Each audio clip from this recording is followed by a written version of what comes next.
And we are live. Welcome everyone. Hi Mark. And Janie is here. Welcome Janie. Oh, you try to recognize the words. Well, Catherine, if you're talking about the song, he calls her a guide, but she's actually a Russian prostitute. So it's all very metaphoric. So we've got 1 minute to go. We're waiting until it's officially time to connect. I've managed to connect a bit earlier today. I didn't know if I could for sure, but it looks like I can. You had no idea? Well, me neither. My dad told me. I didn't know. You'd have to really kind of read between the lines of the lyrics. For the ones that have no idea what we're talking about an old French song that's called Nathalie by Gilbert Bécaud, and she's a guide. Charles, you could find it on YouTube. I think Janie posted it on my Facebook group, Nathalie My Guide, so you could find it there.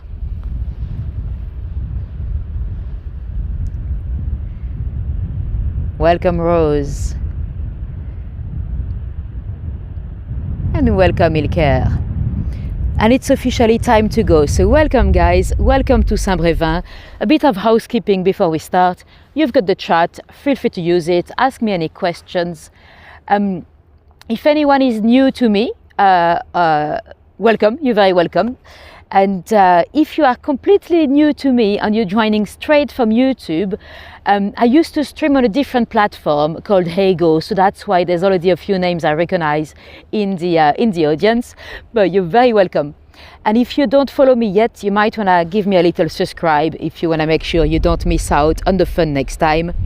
And did I forget to pin the... I think I have pinned the links if you wanted to give me a tip. There should be a buy me a coffee or a PayPal me. I hope I've pinned them in the chat, maybe not. If not, if anyone can share them in the chat, that'll be great. And let's go. So we are in St Brévin, which is it doesn't, yeah, I think I forgot to do it for this one, Amanda. Silly me.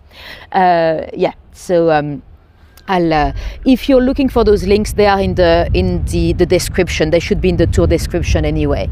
So there's a buy me a coffee and a PayPal me link if you wanted to give me a little tip. Right, let me flip this camera around. So we are on the beach here in St Brévin-les-Pins. It's to give you an idea of the location, we are right at the mouth of the Loire River. We'll finish by the Saint-Nazaire bridge, which is technically, it's on the Loire. It's crossing over the river. But for now, let me, it is in this description. Perfect, Rose. At least you guys know where to find it. So we've got a little fisherman's hut here. They are called fisheries. So those are, most of them are private, but if you just wanted to fish for an afternoon, you could rent one. They're still in use. I know they don't look, they don't necessarily look like much from the outside, but inside it's actually quite cute. It's a bit like those beach huts in Brighton. Some of them make themselves a little like a little living room really, and then they can come fishing. So the area is very tidal. When the tide is up, the little hut is literally into the water. So they'll have to wait at least 4 or 5 hours or 7 hours in total if they want it to be fully gone. So they'll have to wait until the tide is gone to get out. And it's fishing, but with luck. So they just like drop down the nest, and then they have like a hand crank to bring the nest back up. So they might be lucky, or they might not. And they're still being used. You've got quite a few of them around here. Oops, I just stepped in a hole. And there's a few more by the Loire estuary on the Loire side. It's very windy today, so that's why we've got those. How do you call them? Those flying toys. I don't know how they're called, but yeah. Do they have the whole floor to Do they have a hole in the floor to relieve themselves? Well, yes, Mike. I think they could just do it over the little window, or they could do it in a bottle and then empty it. I suppose it's probably a bit harder for ladies, but yeah, most of them are men anyway. I think some of them actually share the little hut. And they go together in the afternoon and they drink cider, and because cider is very, very Brittany. Technically, we are at the border of Brittany here. Really, on the other side of the Loire, I would say it's still Brittany, but here, I've just been to a gift shop and they had a lot of gift Brittany. I would argue that we might not really be in Brittany anymore, but hey ho. Anyway, in the distance down there, you might already see a bit of the bridge, which is amazing because when I got here, the weather was horrible. It was pouring down and windy and so foggy that you couldn't see like 10 meters away. And I was like, because I've got a few stories about Saint-Nazaire, and I was like, we're not going to even see Saint-Nazaire, but it's looking a bit better. So yeah. Let's go. Yeah, you can do kite surfing here, or how do you call it? The one with a rollerboard and the kite. So yeah, there's a lot of. Some people might even surf sometime. Anyway, so we are in St Brévin-les-Pins. It's a touristic area. It's not where I'm from. I grew up on the other side. I grew up in La Baule until the age of 11, but I've not been here for like maybe 30 years. Kite surfing, yeah. I never really came here because we have a very nice beach in La Baule as well. And the town itself, there's no traffic lights. In the last few years, there's a few towns and cities in France that are trying to go traffic light free.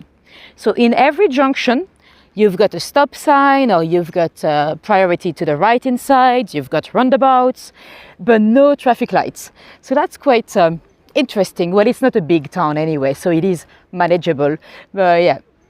And the town has actually changed its name a few times. It used to be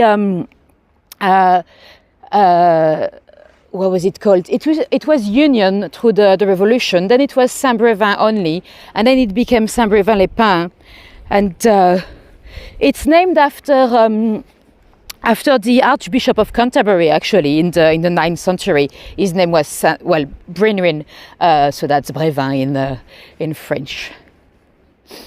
Do I know the reasoning before removing the light? Heidi? Yeah. Well, they do slow down the traffic at night or when there's no one on the road. And, well, for example, we were going to have to cut electricity at some point last December because of all, and if you don't have electricity, well, the traffic is a nightmare.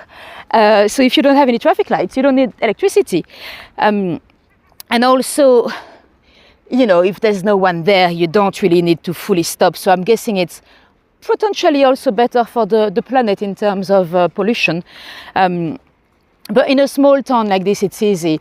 Once they start, I know Nantes is I think it might be 600,000 inhabitants. It's quite big. Nantes is planning to do the same. It's going to be much harder in a big city. So yeah, we'll see. Let me go back to the pavement. So yes, Saint Brévin is very touristic, and well, a lot of people here in town, they might still be looking for a brown bag, because there was a tragedy that happened here in 2004. We have a lot of in France what we call them a C class. It's basically a school trip. You go for a week with school and you learn about the seaside and wildlife. And I've never been to a sea class because I've always lived on the sea, but I've been to a snow class. So a snow class, it's about the same. You go for a week in the mountains and you go to a cheese factory. I went to a horrible one where it smelled horrible, but this type of stuff. And in 2004, there's a little boy that came for a C class here for a week with his school. His name was Jonathan Coulon. He was 10 and a half, And his mother did not want him to go. He had never been away from his mum. And yeah, Leonie, it was reblochon, worst smelly cheese ever. That what traumatized me, and I never did cheese ever again. Not that I liked it before. Anyway, so Jonathan was from Cher, which is in the middle of France. And his mum did not want him to go for the school trip, mainly because of money. But you know, France is a very egalitarian country, so the teacher at school, he asked the mother to come for a chat, and he told her there were some kind of helps, like subvention, to help those kids go to those trips as well. And then she agreed to send him. So the week went well. They went to medieval Guérande, they went to the aquarium and stuff like that. And the very last night of the trip, they had a little party. Well, as much as you can party when you are 11 years old. And Jonathan, sadly, did not have the best night because he asked the girl to dance with him and she said no. So he was a bit sad, and some of his friends actually made fun of him for being rejected. So he went to bed a bit sad. They woke up the next morning. He was not there. He was not anywhere to be seen, and his shoes were there. And they knew straight away something was very wrong, because he really was not the type of boy that would run away or venture alone outside of the camp. And obviously they alerted the authorities on everything, and everyone was searching everywhere. Very quickly the German police came down from Germany. They suspected, because of the similarities with the profiling of the boys targeted, they suspected a German serial killer to have come down all the way here. And the French police, well, it's not that they dismissed the lead, but at that point they were convinced that it was a local man, because to know how to get into the center, you'd have to know the area very well, because whoever that is, they would have come at night, enter the bedroom, so they would have known where are the boys' bedroom. It was a bedroom with 5 boys, and to know how to get back to the car, there was a little hole in the fence actually. So they just assumed it would have been somebody local. There was a tiny little blood spot on his bed, so they did DNA test on hundreds of people here. None of them matched. Yeah, very, very sad case, Linda. And you know, they really did everything they could, but no match. And a few days later, very sadly, in Guérande, they found the body in a little pond, in a private pond. And again, you'd have to know that it was there. Even the mayor of the city did not know about that pond. So they were still looking for a local man for many, many years. Nothing came up. And in, I think it was 2021 actually, just a couple of years ago, that very serial killer in Germany, he actually confessed to his cellmate. He's already in prison. He's attacked quite a few young boys in Germany as well. And he confessed to his cellmate that he did a crime in France. And he said he had dropped a brown bag as he took the boy, and there was an ID in the brown bag. So Germany actually agreed to send him back to France for about 8 months, but no one found that bag. So we still have no hard evidence. So he still cannot be convicted for that crime.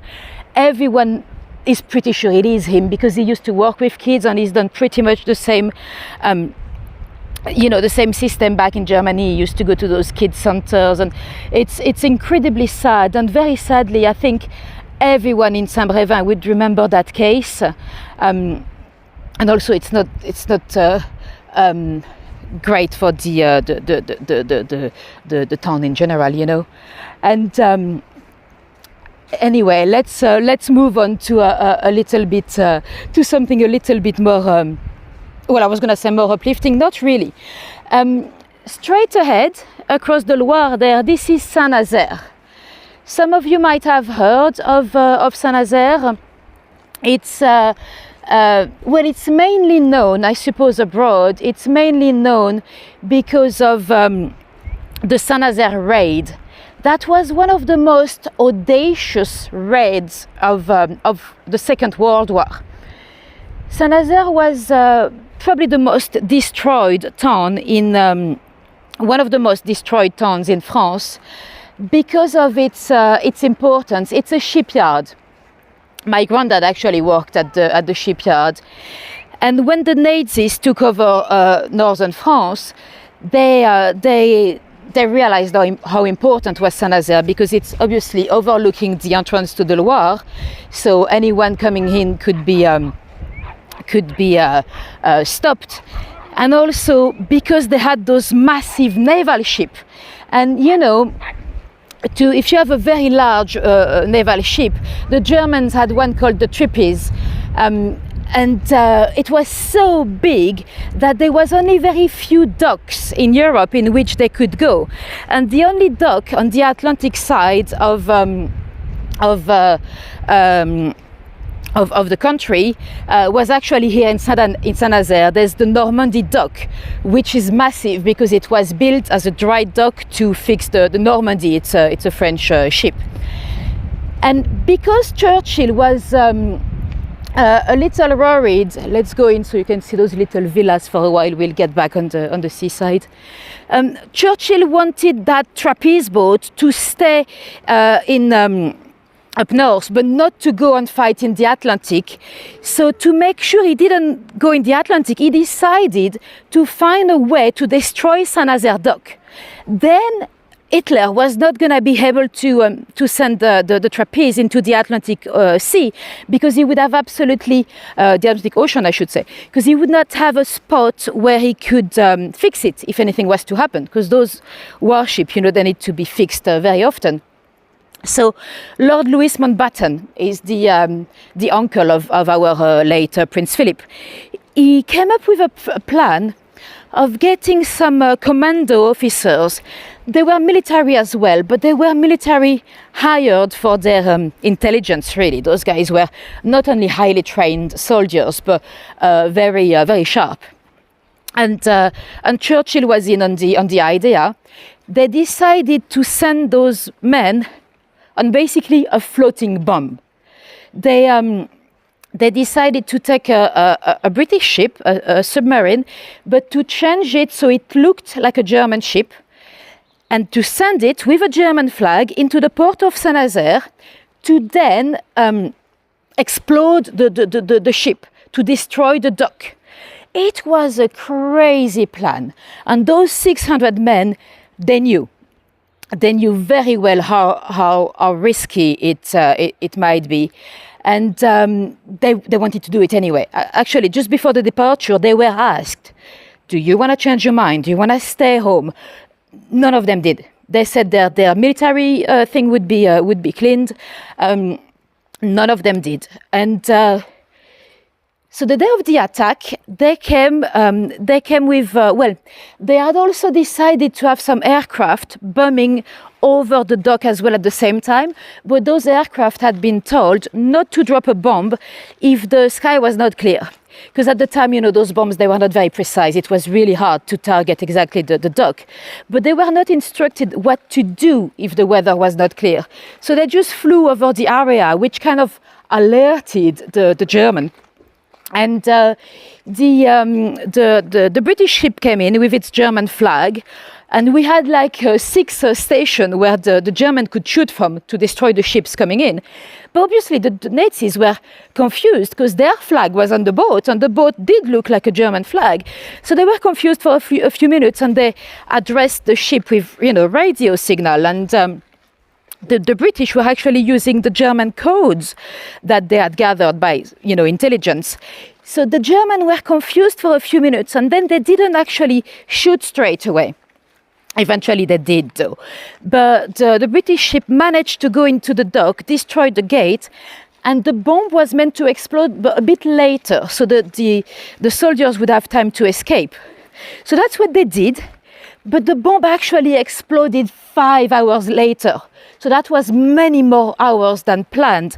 And actually the next morning, some of the German soldiers were like, oh, taking their girlfriends or whatever. They're like, come girl, I'll show you what's happening in the port of Saint-Nazaire.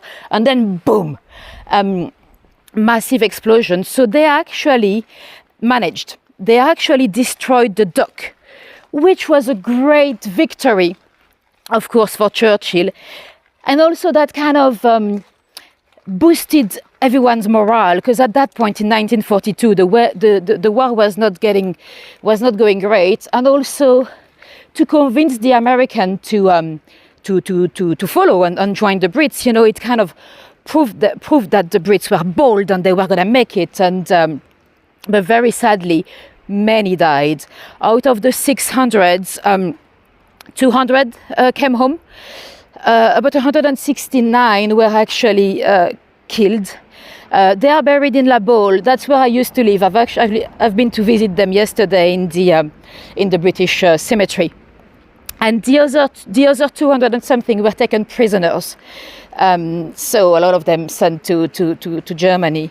And so that's why Saint-Nazaire is known. It's mainly for the raid. It's not the only disaster, though, through the Second World War. There was also the sinking of the Lancastria ship at the beginning of the war. They sent the ship to rescue a lot of the Brits that were here. And too many people went on the boat anyway. I think they had 3,000 capacity and 7,000 went up. And very sadly, it was also it was shot by the German, and it sunk right here in the Saint-Nazaire estuary. So we had, it's very well known for its World War II importance. Let me turn around. So the sun is coming. I really did not expect that today. And we had a couple of executions in Saint-Nazaire that were rather interesting. The first one, I'm not going to go into details about the murder itself because, so they were shot civilians. Yes, through the German Susans, there were some civilians. Oh, on the boat, yeah, on the Lancastria, yeah, I think there were some civilians as well trying to get home. Yeah, the beaches. It's much nicer with the sun. So yeah, executions. We spoke about a lot of the executions in my tours before in London, but would you believe in France they were slightly different? Not only the executions, but the executionists. In London, the executionists were more, well, it wasn't a full-time job. Some of those guys were maybe sometimes even doctors and stuff, and they'll have this little job on the side. They didn't want to be known for it, it's just something that they did on the side to have a bit of spare money, really. In France, the executionists, they were almost like superstars, they were considered almost like performers. Until the 1840s, we had one executionist by department, and often it was a family business. If your dad was in the business, your granddad was in the business, you'd probably end up being an executionist yourself. And in the late, so to give you an idea, in the early 19th century, we had about 5 executions. When I say executions, 500. When I say executions, I mean guillotine. We didn't really do much hangings. It was mainly guillotined at the time. So at the beginning of the 19th century, maybe about 500 a year. And at the end of the century, it was about 20 only. So the government did not want to put too much money in those executions anymore. And the executionists were having to cover a bit of a larger area. And pub landlord, yeah, you see they've got different jobs. Yeah, over here it was their main jobs, and the executionist in Saint-Nazaire, he would be covering all Brittany. And he was quite famous. His name was Louis Deblier, and he had a son called Anatole. So Anatole was expected to take the family trade. He had no option. You know, his dad, his great dad, granddad, they were all the executioner. You know, so he had no choice. Imagine coming up to his dad, I'm sorry dad, I don't want to be an executioner, I don't want to kill people. It would be worse than coming up as gay or anything, you know. Anyway, he had no option. And as a teenager, he actually followed his dad here to Saint-Nazaire to execute a chap called Emile David. David had, well, it was a horrible murder, double murder actually. There was a group of people that were burglaring houses in Saint-Nazaire, and one day they heard that there was a widow that was a bit stingy. She was known to be so stingy that they expected her to have a lot of saving, to have a lot of money at home. They thought she might have up to 4,000 francs. I'm not even sure how much that'll be in today's money. And they decided to go and burglar the house. One night, the widow went all the way to Guérande. Guérande, you might have been with me if you followed me in December. We did a tour in medieval Guérande. She went there to sell a sheep or maybe a cow, an animal anyway. We are in 1891 to give you an idea. So they decided to attack, but the thing is, she had left her sister to take care of the property while she was gone, and no one wanted to buy the cow anyway. So she came back empty-handed, and the sister decided to stay and sleep there anyway. And when the burglars attacked at night, the two sisters were still, they were actually sleeping in bed. And instead of just turning around, you know, like they spotted them in their bed, they could have just come another night. No, they killed them both. And well, let's not go into detail, because that's actually one of the worst murders I've ever read about. So it was two of them and another one on the street, and they kind of bragged about it. You know, quite a few people in Saint-Nazaire were aware, and one of the murderers was 16 years old, so they kind of decided to let him leave. The other one was hanged at 6 a.m. in the morning, because they believed at the time that those executions, they were too, you know, the public hysteria was a bit too much. So they did it very early morning, so people wouldn't come as much. That didn't really work. People came the night before to have the best spot. Especially that government had stopped paying for the, you know, you've got like a bit of a stage, or we used to, but in the late 19th century, government did not want to pay for the stage anymore. So they did it on ground level. So to have a good view, you'd have to be very early. And so I think I've missed something in the chat. So Daddy was there teaching his son Anatole, the teenager that had to become an executioner. And then after that event, well, his dad became the exécutioner de la République. So he had the big job, you know, in Paris with the main executions. But he developed an illness that you might have heard of. It's called hemophobia. Hemophobia, I don't know if you've heard of it. It's the fear of blood. So that's a bit of an issue when you are an executioner. So he pushed his son Anatole to take the job, because literally he couldn't do it anymore. He was scared of blood after so many years of killing people and using the guillotine and all that. So Anatole was pushed into the job, and he came back here to Saint-Nazaire, so that's Saint-Nazaire straight ahead, for another execution. A double execution on the guillotine, another murder that's also quite dark, and he he had shortened the first one a little, and before to bring the second man on the scaffold, on the guillotine, I should say, he forgot to remove the head. So the head of his friend was still there on the floor with his hair stuck to the face and the blood and all that. And apparently when the second one went into the guillotine, he screamed like a scream that was out of the planet. Then he chopped his head off as well. Then the families wanted the bodies. Anatole was so confused, he did not remember which head went with which body. So he actually gave the wrong head to the mother of the first one, and that was a bit of a drama.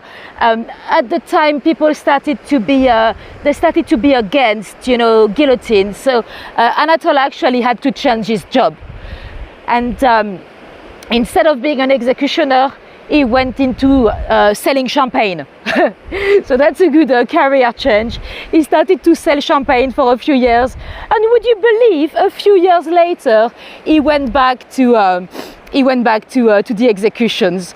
So why not? The last public execution in France was actually in 1939, and it was a German serial killer again. Actually, a German serial killer that did commit. Where is the guillotine emoji? I don't think we do, but we should have it in France at least. So yeah, that German serial killer, he actually did one of his murders right next to Tours.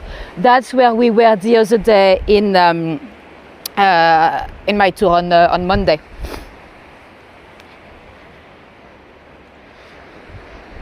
Oh, you know what, Mark? I don't know how to tell the difference between sheep and sheep myself. I have been in the UK for 15 years, and I spent a year in the US. I still don't know how to tell the difference between the long E's and the short E's.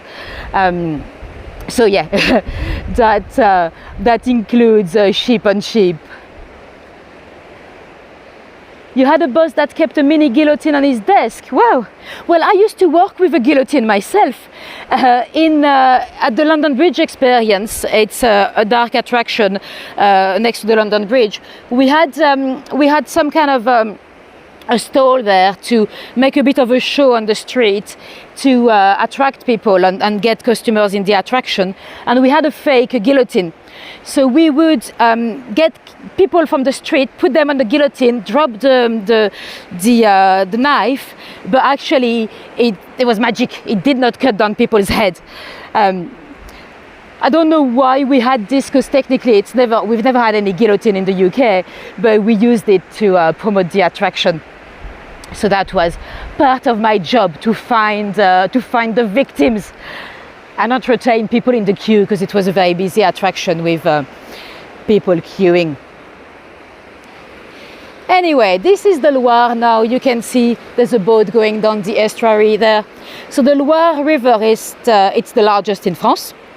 You could go down the river and go all the way. I think it's like 1,000 kilometers really. And after the bridge there, it's no longer St Brévin, it is Saint-Nazaire. There was just next to the bridge, we're not gonna go all the way, but there was a fort called Lazare.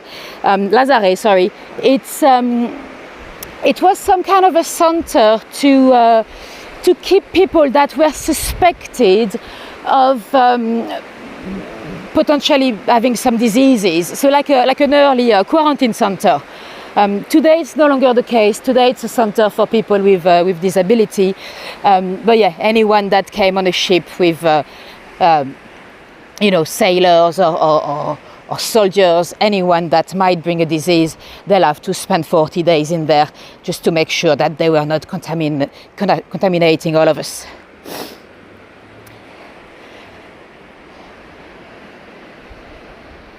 You were a 70 years old kid. Well, I think we all have a bit of a Peter Pan syndrome. Anyway, I'm really glad we can actually see the bridge.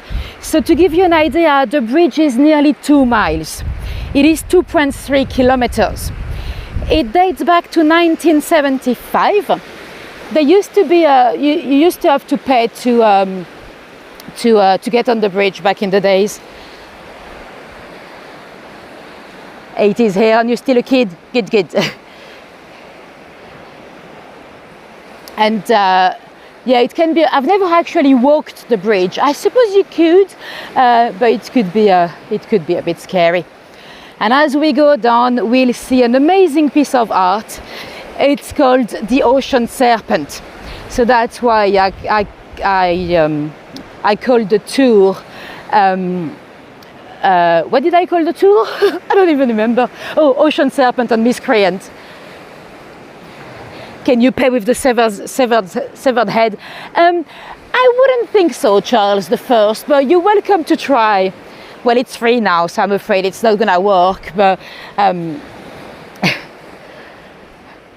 yeah, those heads though, they would, in France, they would always go back to the family, because we might have spoken about that in London, you know, very often in London, the bodies of people that were executed, they would be given to science. In France, well, at least in the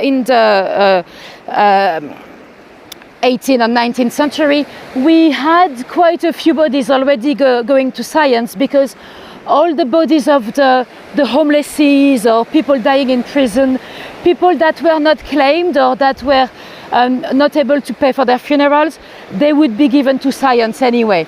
So very often bodies from the executions, they could be claimed by the families. You never grew up anyway? Well, that's good. We all like a bit of a Peter Pan syndrome. And you might already be able to see a funny shape in the sea down there. It's the Ocean Serpent. We'll go down as soon as we can. So the beach is still nice here, but I probably wouldn't swim here, because it's, well, it's quite close to the estuary, really. Not that it's dirty, but, you know, we've got some lovely... The beach here in St Brévin is 9 kilometers long. And if you go down, you'll end up at, well, you can go all the way to Pornic. Pornic, by the way, there have been a couple of serial killers living there as well. You might remember Gilles de Rais. We talked about him when we went, when I was in France last time. Very early medieval serial killer. He was a friend of Joan of Arc, actually. He lived in Pornic at some point. There was a castle there. And, well, Xavier Dupont de Ligonnès, the Nantes killing, again, I've done a tour about him in December. He also lived in Pornic at some point. So we've got quite a bit of dark history here. Anne de Bretagne also used to come here. Anne de Bretagne, she's a very famous French queen, because she was the queen twice. She was first married to, I think, Charles VIII, and when he died, he had a stupid death. He went down you know, one of those little tiny staircases in the old castles. You kind of have to bend your head to go down. Well, he did not do that. So he hit his head on the top of the archway, passed away, and yes, too many Charles. So you could actually be Charles I from France. Who knows, Charles? And so then she married the next king of France, Louis XII. He was already married to Jeanne la Boiteuse, Joanne the Limping Lady, but he managed to get his marriage annulled by the Pope, and then he married Anne de Bretagne again. So she was queen twice. Probably not, you're Canadian. Well, who knows? You can be king of the world, Charles I of the world. Is part of the bridge a tunnel? No. It's all over the Loire. By the way, do not be scared. But I heard of a bit of a drama that happened on the bridge as well. There's sorry, it's not funny if it's true. There's a chap that claimed that he was kidnapped by aliens and raped. I very randomly ended up on an interview podcast last night, and there was an interview of that guy. He's called Mr. G. We don't even know his full name, but he believed that at night he was kidnapped twice actually, and he ended up in a spaceship, and they forced him into sex, probably because they wanted to procreate, and the aliens refused to tell him why they chose him. So that's right over he said he was flying over the Saint-Nazaire bridge, so be careful if you are in the area. And we've got a bit of street art here.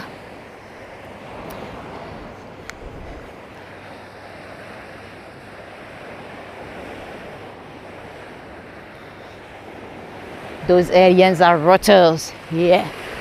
Right, let's go down to see the Serpent. There he is. So he's been made by a Chinese French artist, and that's in 2012 that they introduced this. Let's go down. It's going to be much more impressive as we go down.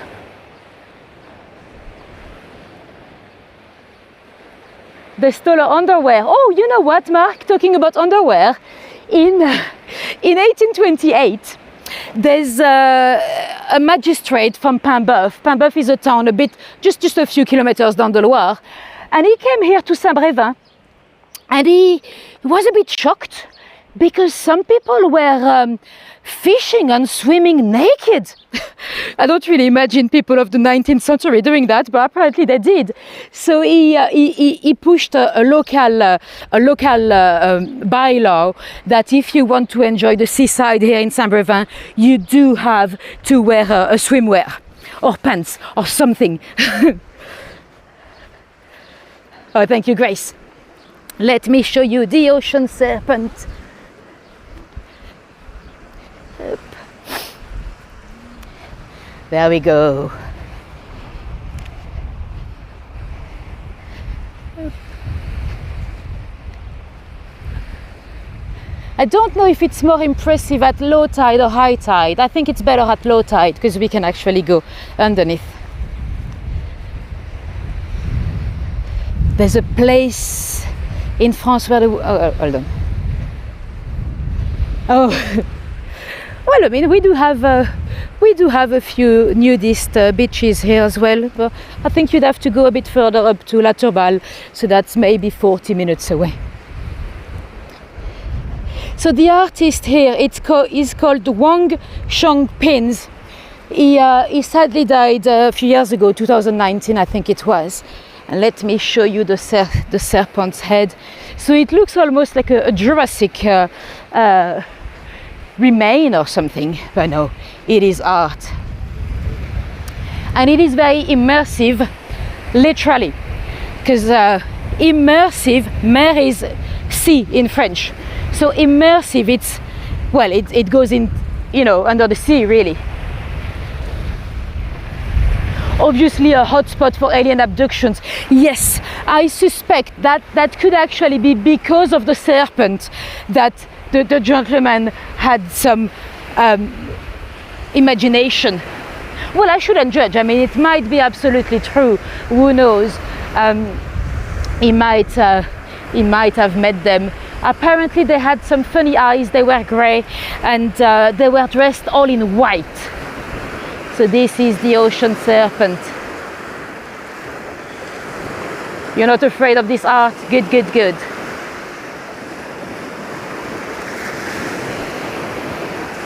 Try to go down here.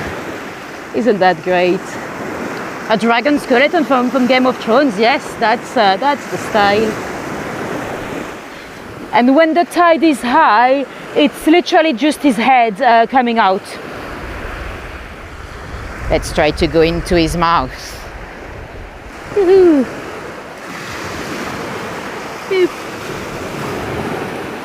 If any of you take any cool postcards, feel free to share them on social media, because I know there's quite a few users that do not know how to take postcards quite yet. Anyway, that's gonna be the end of the tour. Let me know if you have any questions before we go.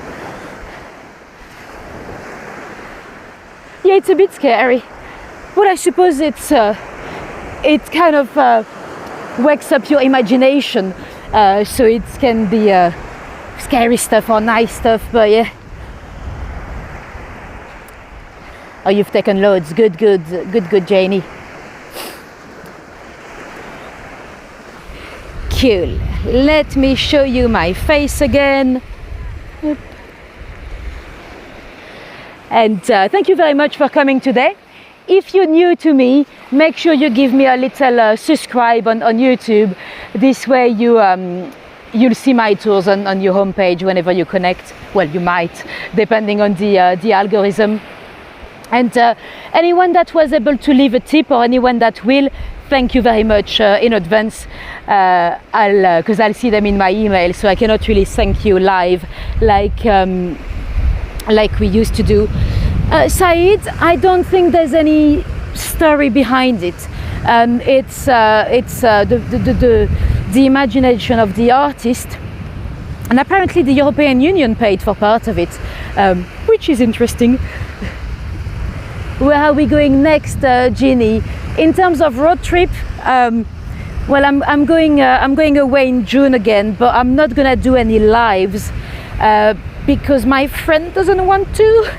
It is a lot of work, you know, in terms of checking the signal and stuff. And you know what? I've just got a new app to test the signal, and it's wrong. It was telling me it was bad there, so I was a bit stressed, and it's been good, hasn't it? It's not cut or anything, so I'm not gonna trust that app anymore, because it was clearly not that accurate. Oh, thanks, Leonie. And yes, sorry, I forgot to pin the link to leave me a tip, but you should be able to find them in the tour description if you don't have my PayPal or my buy me a coffee yet. Signal was fine, good. So I'm gonna dismiss that app. It wasn't good. It stressed me for nothing. So I'll go back to the old ways to make a video call, you know, just to see how it goes. It seems to work quite good. At least in tour it was quite accurate. I just tried to do a video call to my sister, and if the video was clear, signal was good. Easy.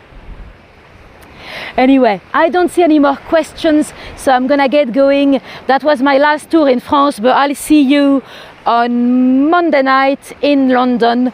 What am I doing? Oh, Polynichols. So we're going to Southwark. I'll tell you about the life of Polynichols, the first official Ripper victim. I was going to say river victims. No, there were many river victims, but the Ripper, not that many. Anyway, see you later. Have a good one, a good morning, a good evening, whatever time it is for you, wherever you are in the world. Bye-bye.